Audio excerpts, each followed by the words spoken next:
Welcome to Hexed Encountered. I'm Joe. Today we're going to be doing the first video on the game SPQR as voted by you guys, the audience, the viewers of my channel, in a recent poll for a game that we would like to see, or you would like to see rather, in the month of August. So this was the winner, and we're going to dive into a scenario from the Barbarian expansion of SPQR. So this is the year 315 BC, and we're heading to the rugged mountainous terrain of Samnium for the epic battle of La Utile. In this scenario, we'll witness the clash between the Roman master of horse, Quintus Aulus, and the cunning Samnite medics, Tuticus Caius Pontius. The Romans are confident from their recent victories in Samnium, and they're on the march once again. But this time they'll find themselves caught off guard, ambushed in the treacherous defile of La Utile.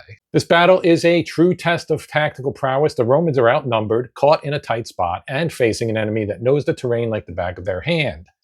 The Samnites, though smaller in number, hold the upper hand with superior positioning. We'll be using the eastern half of the Cynocephali map from SPQR, focusing on a scenario that is not only historically significant, but also tactically challenging, particularly from the Roman side.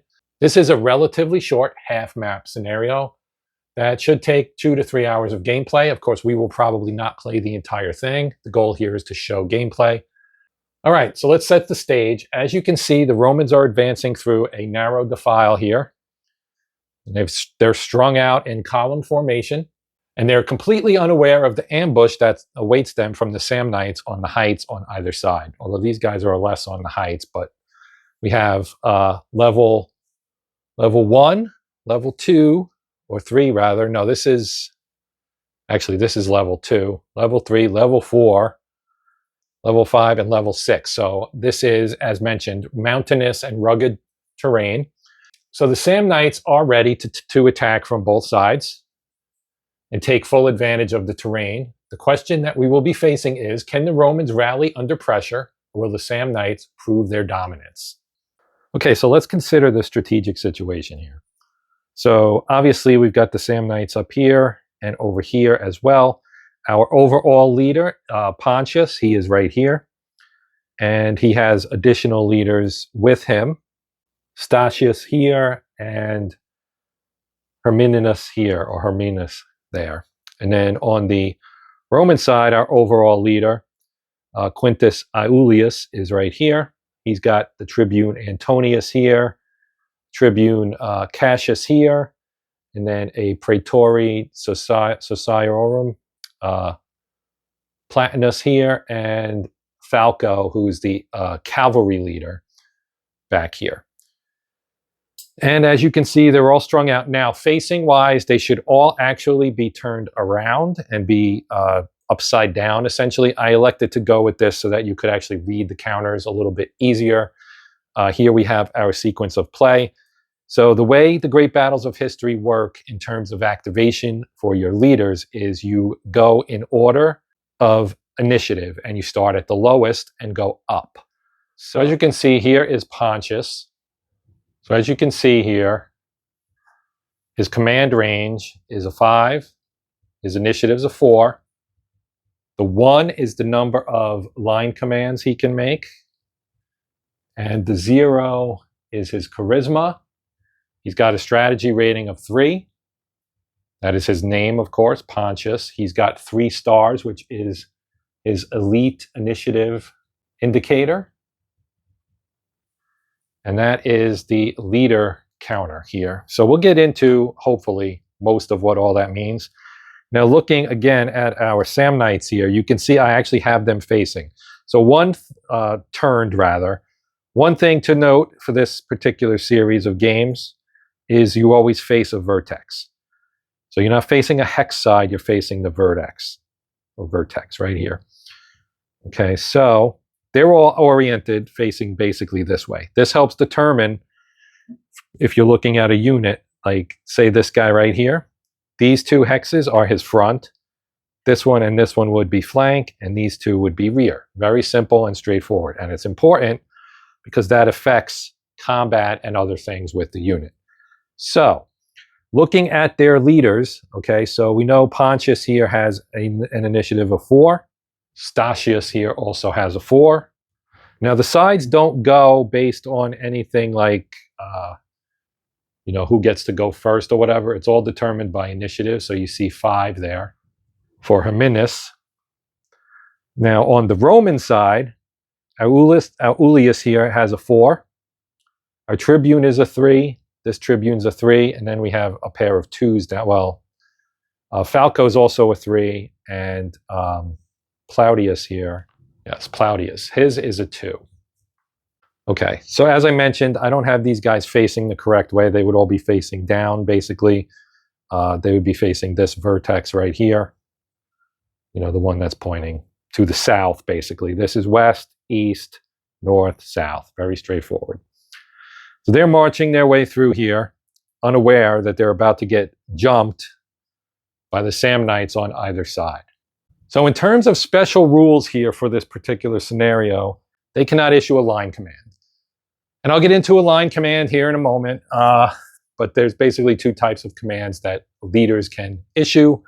A line command, actually you can see right here, it says line command. And the other one is an individual order, which is also mentioned right here. So you have individual orders, which are a number based on your initiative that you can send out. So we know Plautius is going to go first. He has the lowest initiative. He can order 2 units. Now he's sitting with 2 units, and as I mentioned, he cannot use a line order or a line command rather on this first turn. The retreat edges for the sides, the Romans will retreat to the northern edge, and the Samnites will retreat to the east and west, depending on which side of the map they're on. So this would be the east, they would retreat that way. These western guys would retreat that way. Basically, the edge of the map, if we're going half, is right here, right along this line. So kind of a couple hexes past where this game player 8 is here, which is actually the game turn track, which is off shot, and just the sequence of play for reference. For those of you who have a big enough screen that you can actually read this, you have a good opportunity there to check out the sequence of play as we play. So you might ask yourself, well, if he can't do a line command, and what is a line command? Well, a line command is it's kind of a powerful tool because you can essentially activate an entire line of units all at once, and they can do an action. So instead of, as I mentioned, he's got an initiative of 2. So if he issued individual commands, he could only issue 2 to 2 units, basically. Now, if he wanted to have these units that are sitting underneath him that he's sharing a hex with, there are 2 of them, he could give them both an order and have them move. But he wouldn't be able to give himself an order to move because that would be 3, and he only has 2. So that's the power of a line command. In a line command, he would be able to command a whole bunch of units. Now, the individual commanders in the scenario all have line commands that they're units that they're eligible to command by line.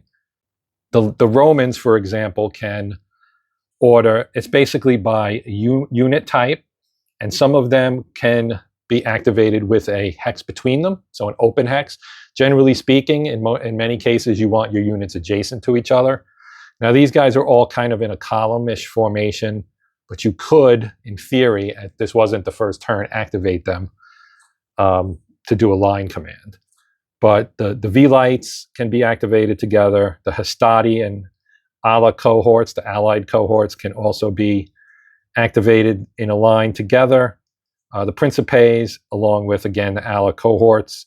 The Triarii, which are kind of a phalanx-like, a small phalanx, I guess, type unit, very defensive in nature, and then the cavalry are on their own. On the Samnite side, they can activate light infantry together. And then they have the van for their legionary units. And they also have the main. So this one right here is a main, and that one is a van, just so you can see their ratings are slightly different. And we'll get into what the ratings mean here in a moment as well.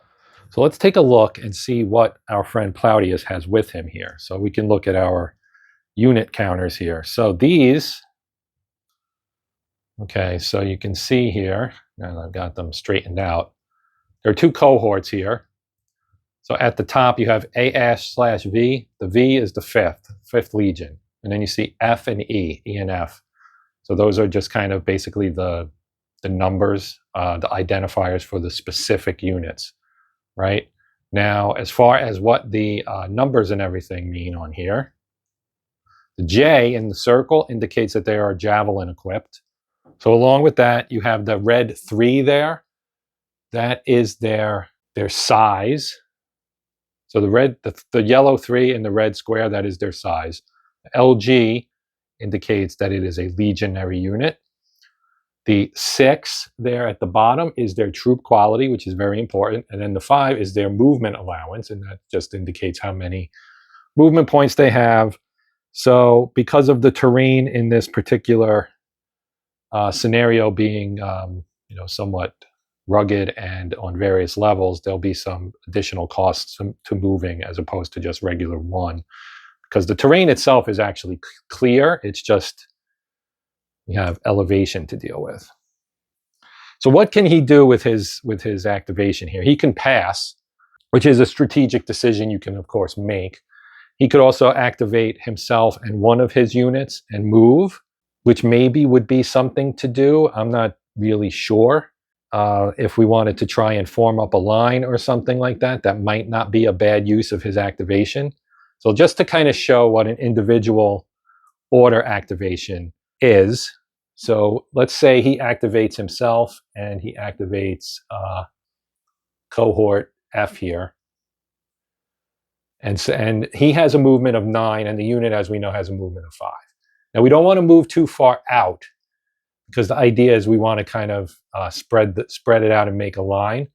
So you want to kind of keep your units together. So we're going to say that he's going to move him here and himself here, and then we'll go maybe one more out to here to try and make a line, or maybe he'll stop himself right there.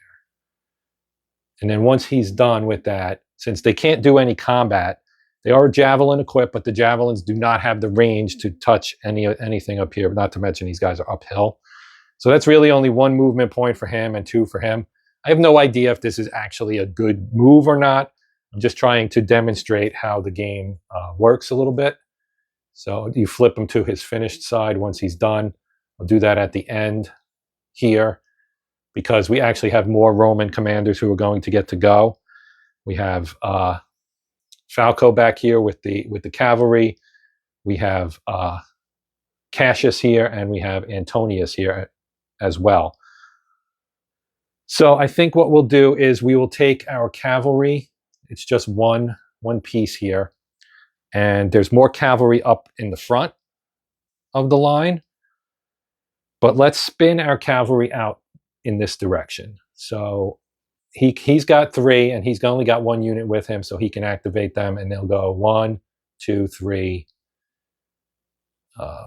4. And this will be kind of an attempt to perhaps draw these guys out, because if we come around and maybe can go up, now their movement factor is an 8, as you can see here, but I don't want to bring them out too far. So let's just leave them here. Now their distance to these guys is 1, 2, 3, 4, 5.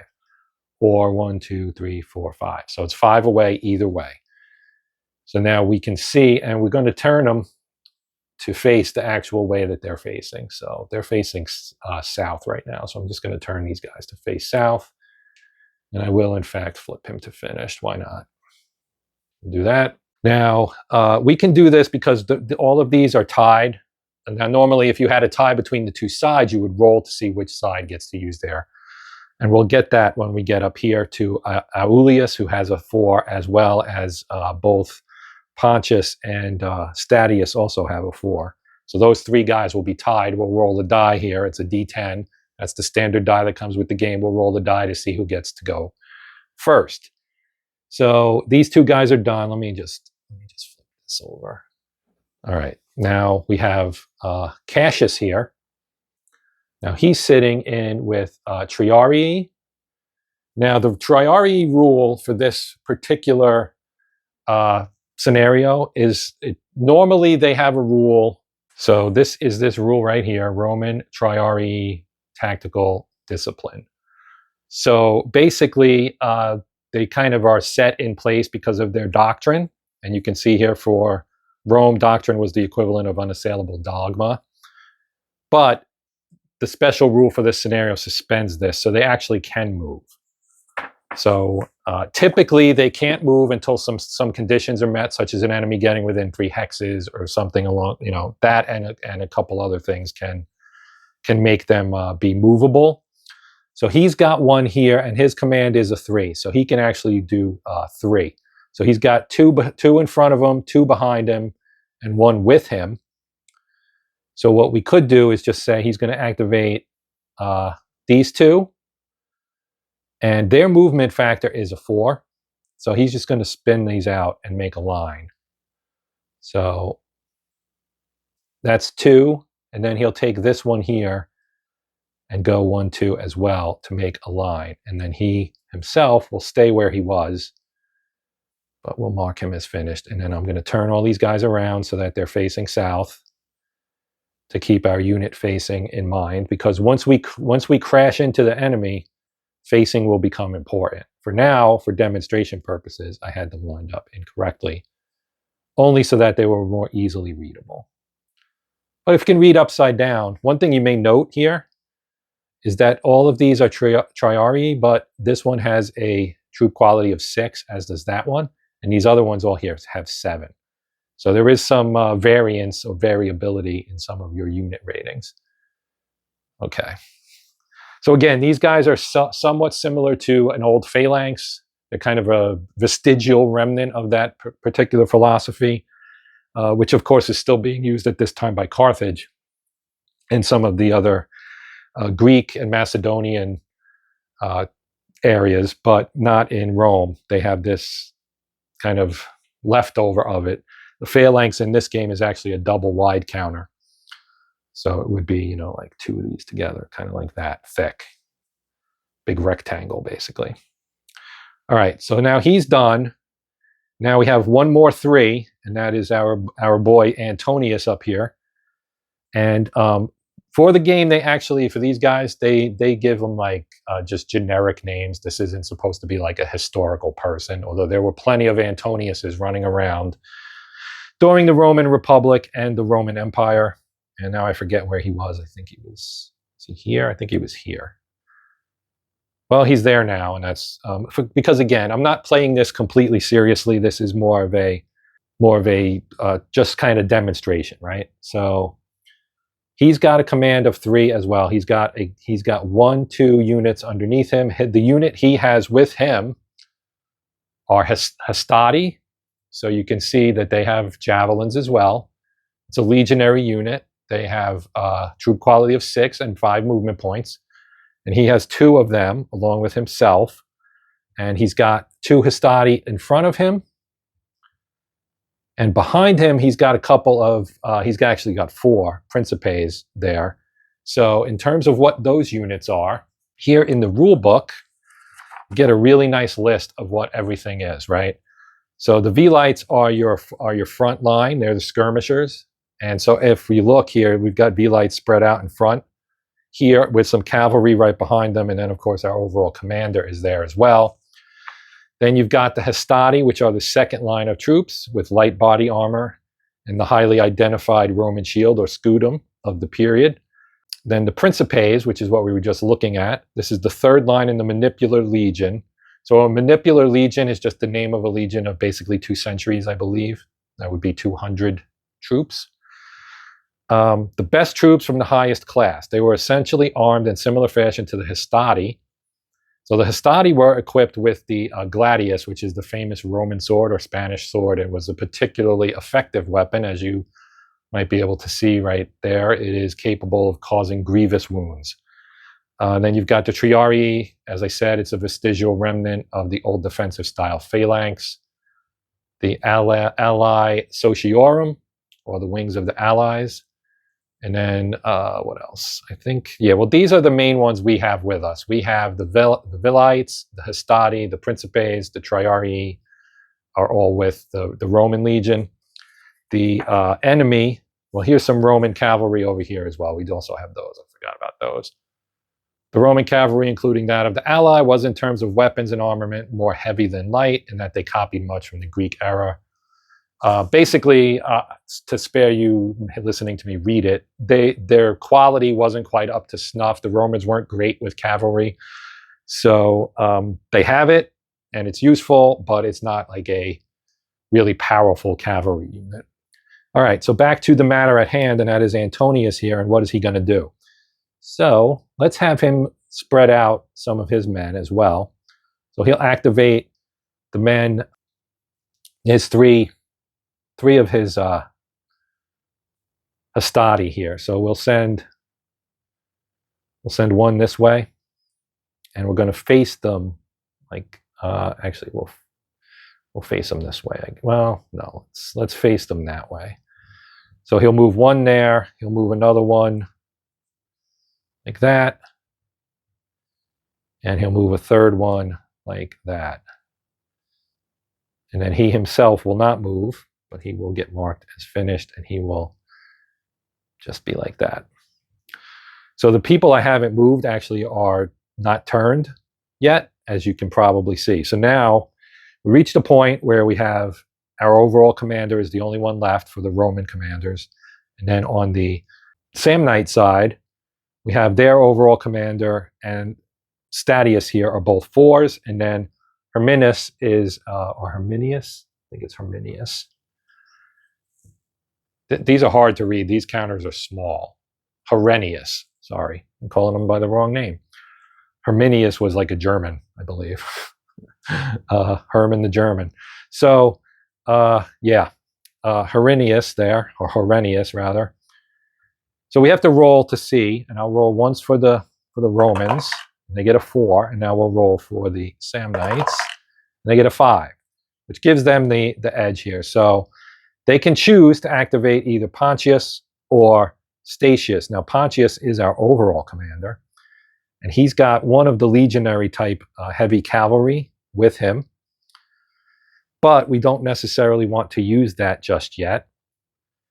But we do probably want to see if we can slam into the Romans and start doing some damage here. So his command range is 5. It's the number all the way on the left. And what we're going to do is we are going to send some of our units down. Now, here's where our terrain is going to be a factor. Yeah, so here's our movement cost table. So we're going down a level. So depending on your troops, right, that's a phalanx, heavy infantry. Then you've got legionaries, medium infantry, light infantry, and skirmishers. Then cavalry and leaders, elephants, and chariots.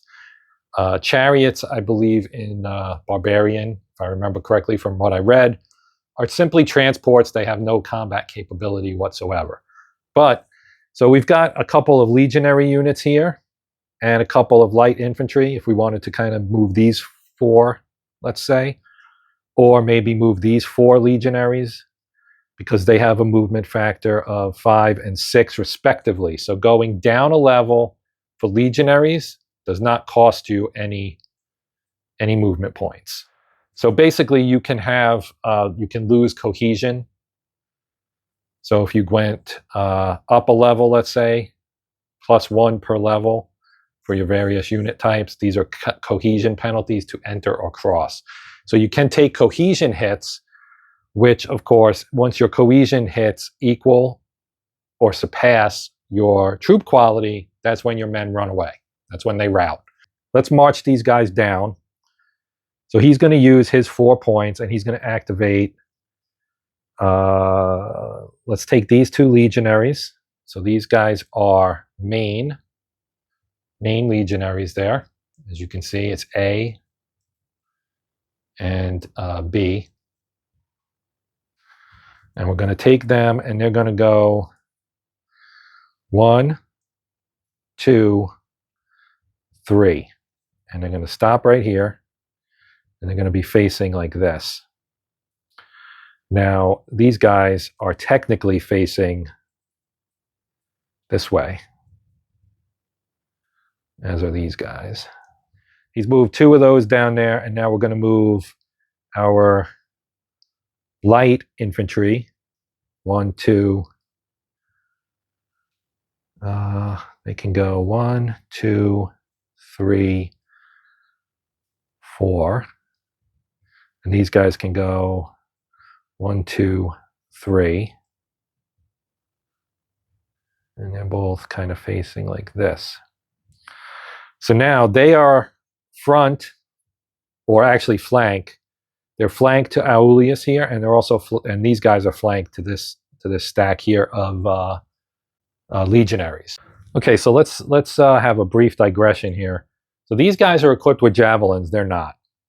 Now the javelin is a missile, as I'm sure you know, and they have a range of 2. So they could have they moved from here. I think they could have stopped here and fired, because you can stop, fire, and then continue moving. So because they had enough movement points, they have a 6.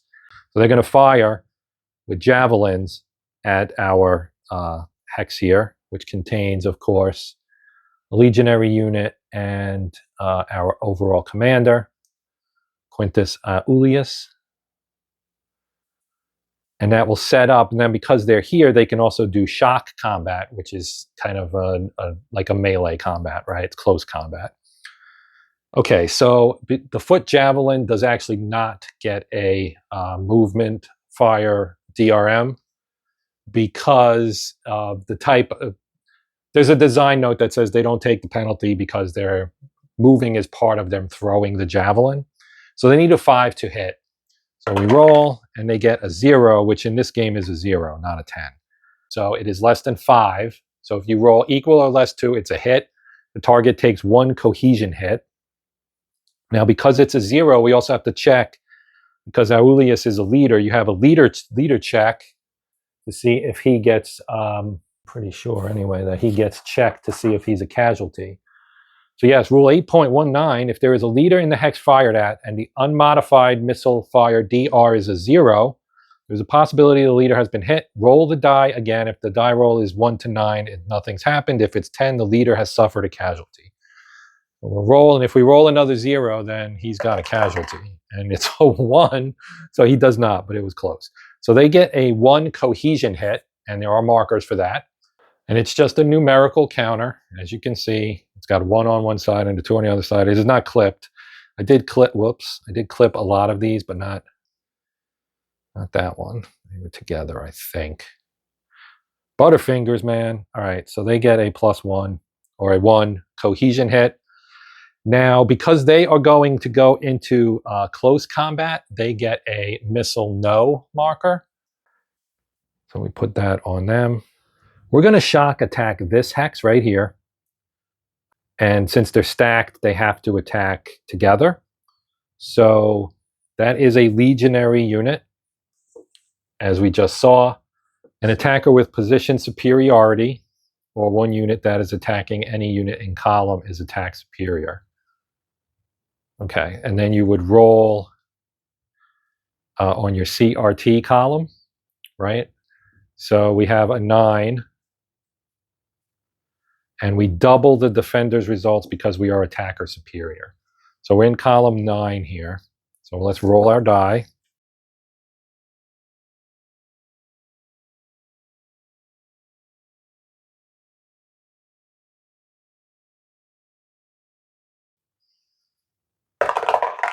We got a 9.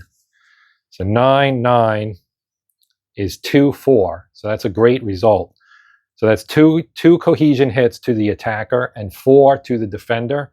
But because of the doubling, it actually becomes an 8. So that light infantry did a lot of damage. Now, there is a troop quality check beforehand. So both of these units here, the defender side, we'll roll them separately. They're first. They're 6s, so we roll. So a 1 passes, a 9 loses and takes 3 cohesion hits. So we'll say that that is the bottom unit, just to make it easy on myself. I'm going to put a 3 on here. Indicate that he has 3 cohesion hits. Now we do the same for these guys, and let me pick this up. Their troop quality is a 6 as well. So we'll do the bottom unit. He got a 9 as well, so he's going to have a 3. and the other guy got a 4, so he passes. So the bottom one again has a 3. Now we can go back and apply the results of what I did prior to that. All right, so now they're going to take a whole whopping load of stuff here. So we had 8 cohesion hits in that last combat. One other thing I didn't mention is the sizes. Like we have a 3 here, and there's 2 of them. That gives them a total of 6. And over here we had 2 light infantry, which you can see here have a 4. Oh wait, that's Legion. Where's my light infantry? It's a 4. I know it's a 4 because I already looked. So that would be 8 to 6. Now, if you get more than a 1-to-1 ratio, that obviously rounds down to 1-to-1. But if it was, say, 12 to 6, where it would be 2-to-1, they would actually get a column shift. So instead, they get 8 cohesion hits based on that die roll that we did a few moments ago. Okay, so the rules state that you have to divvy out the cohesion hits equally. We have 2 units and 8, so that both would get 4. So one of them already has 3. 4 more would give him 7, which is higher than his cohesion rating of 6. So he would then rout. Okay. So as you can see, that was bad news for the Romans.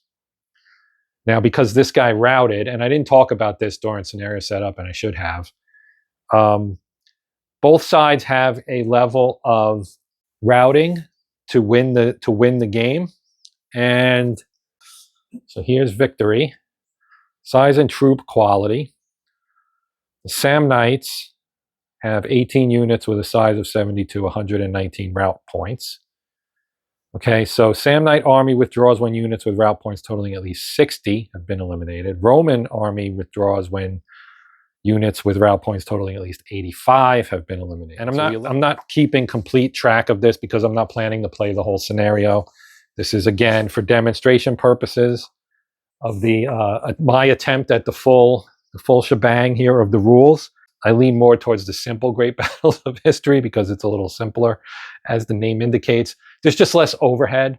It keeps all the basic flavor of it, but you can see when the combat, you check this, then you check this, then you check this, then you check this. It's a lot of stuff to go through when you're doing combat. So speaking of that, let's wrap this up with this one right here. And what we're going to do is we have these 2 guys are going to attack. Now, again, they're going to have a positional advantage because they're attacking into the flank of this hex with Quintus Aulus and his attached legionaries. Their troop quality is a 7, and the troop quality of Aulus' men is also a 7. So we will roll here for our pre-combat troop quality check. And 0 is good for the Roman. And then we got an 8, which is 1 higher, so he's going to take 1 cohesion hit. And we got a 6, so one of these guys takes a 1 cohesion hit. So let me grab that, and we'll just put it on the bottom again. So they now have 1 cohesion hit, like so. And now we would finish off by checking our clash of spears and swords. Now these guys are LG, and the defender is also LG, but it is a flank attack. So we have Legion infantry attacking Legion infantry, and that is a 9, right? But we also have over here in the shock superiority chart, we have a positional superiority. An attacker with position superiority is attack superior. So when you are attack superior, you double the defender's results, which we just saw. It's the same exact thing. We're in column 9 again. So we will roll our die. And we got a 4 this time. And a 4 in the 9 column is a 2-3. So that's 2 hits to the, I forgot to apply the hits here, I think. Anyway, getting back to the matter at hand. So they'll get 1 cohesion hit each, and the Romans will get 3 each because that gets doubled. Actually, no, it's just 6. So that's going to push him to rout, and we also have a leader in there that we have to deal with as well. So let me put my cohesion hits here for the 2 Samnite units. They're both 1. I'm just going to put a second 1 on top. Now this guy here, he's going to rout, but we also have to determine what happens to our leader here. So one other thing I messed up, see I continue to mess up here, is these guys had to retreat because they were eliminated. So you put them on there. So he had to move 2, and he did, and we're facing him in the correct direction because he's going that way. So he's going that way, and so he retreated. He was here, and so instead of retreating here, it's actually here. Instead of retreating here, because that would be in the zone of control of these guys that just attacked him, he retreated here first and then there. So he is required by rule to move 2 in that direction. And now we would move again. So he's going to do the same thing. He's going to move in that direction as well. And he's also going to have to kind of go in this direction first and then down. So we're going to have to go in that direction, basically. Another quick correction here. Routed marker. Put that on top of him. He's going to get the same thing. He's going to move 1, 2. So we'll put him there as well. He gets a routed marker 2. Okay, now we need to determine what happens to our leader, right? Because our leader got damaged in there as well. Okay, so our leader just is finished here due to having been attacked. Well, he had already, actually he hadn't moved yet. So now our Samnite leader also is marked as finished. And then we would move on and we would do Stadius and finally Herenius, and that would wrap it up. So what I'm going to do here is I'm going to wrap up the video. Speaking of wrapping up, I struggled a bit with the rules for this because they're like fairly dense, I guess. I don't know, or I'm dense maybe is the better way to put it. The game is not overly complicated, but there are a lot of rules and you kind of can get bogged down in the detail, right? It's a very, very well-designed game, as you would expect. I mean, it's Richard Berg and Mark Herman that designed this game. So you would expect it to be extremely well-designed and well thought out and organized and all that stuff, and it is. It's just a lot of information to pull in, I guess, would maybe be the way to put it. So I took a crack at it because this is the game that won. What I would like to do now is do a second video and use the simple Great Battle of History rules to give you a contrast somewhat of how that works. Now, there's a whole lot to this game that we did not get into in terms of all kinds of things. It would take me 20 minutes to list all the stuff that we could have gotten into, but didn't for one reason or another, because there's just a lot to this game. So I feel like I didn't do it justice, and don't get the impression that I don't like it or whatever, or if anything, get the impression that I didn't grok the rules as easily as I should have. So having said all that, I'm going to try to do, and don't hold me to this because God only knows what'll happen, but I'm going to try to do a playthrough, and maybe I'll do the same exact scenario, and we'll do it in the simple Great Battle of History format. So you can get that kind of both sides of the coin thing and see how things look a little different. I will say this, in terms of like the stuff that we didn't get to, among the bigger ones is momentum and trumping, which allows you to basically get a second activation for a leader through momentum, and you roll for that. And there's also trumping, where you can kind of steal the activation away from the other side. We didn't do any of that. That's actually replaced in the simple Great Battles of History rules with a simpler mechanic that does kind of the same thing. It's just easier or simpler, which makes sense, right? I mean, that's why they call it the simple Great Battles of History rules. Yeah. So that's just one example of things that can happen, right? You can see here you have momentum phase. So the player using the leader who is activated for the immediately preceding orders phase. So let's say Pontius here, right? Let's say we wanted to try to momentum this, which we could, because why not? They had a successful turn, to be sure. So the way that works, you would attempt a momentum die roll to give that leader another order phase, which would be phase B, or player would return to A, which is up here. So basically, when it says phase B, you just go back to the orders phase, and he gets another orders phase, and he can do that. And then if the player succeeds in his momentum attempt, the opposing player may, if he wishes, attempt a momentum trump, which is, the counterpoint to the momentum. It's like, you stole it, now I'm stealing it back. That is a very big, very well-used, well-known, popular thing in the Great Battles of History rule set, is the whole idea of momentum and trump. It's very popular amongst players because it's a way to kind of try and get a kind of a snowball effect, seize an initiative. Each unit can be activated, I think, 3 times in total, or each leader, rather, can be activated in total of 3 times by using momentum twice. After that, you're not allowed to do it. Then you have your route and reload for reloading like missiles and so forth. Routing, you can rally them. You roll with a leader. He can use one of his individual orders to make a rally attempt.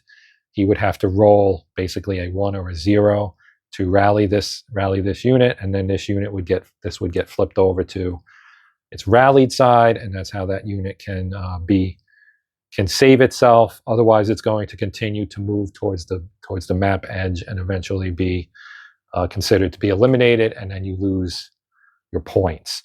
So, like I said, and I know I'm babbling a little bit, but I wanted to give this game, I wanted to do it justice. This is a very, very well-known, established, popular, well-designed system, and I feel like I botched it enough that I should try to make amends by talking about why it's a good system, even though I botched it up. Only because I like I said, I couldn't remember all the rules as I was playing, which is an issue I have sometimes. So I apologize for that. This is an excellent game, as are all of the games in the series. I'm sure I have not played all of them. I should not say that, but I would assume that to be the case. Again, given the provenance of the games via their designers. But yeah, I should stop now. So as I said, I'm going to come back and do this in the simple GBOH format so you can compare and contrast. That being simple, the rule book is about 1/3 as long, and the rules are streamlined. There's less dice rolling, and it's just it's a simpler, cleaner playthrough. So you have your choice of high octane, full strength GBOH, or the GBOH light, I guess, essentially. So that's going to do it for now. My name's Joe. This has been the Hexed Encounter channel. As always, if you have comments, please post them, and I will do my best to reply. Corrections, anything I screwed up that I did not catch and went on with, just feel free to post a correction for that to help other people who may watch the video. I do generally recommend, if you watch my videos, to check out the comments, because I do tend to screw stuff up, as do most people, I think. Yeah, so that's just a good idea to check it out and see if maybe I screwed something up, so that you don't go off and screw something up using my mistake as a guide. Anyway, yeah, I'm done. I'm Joe. This is Hexed Encountered. Until next time, as always, happy gaming.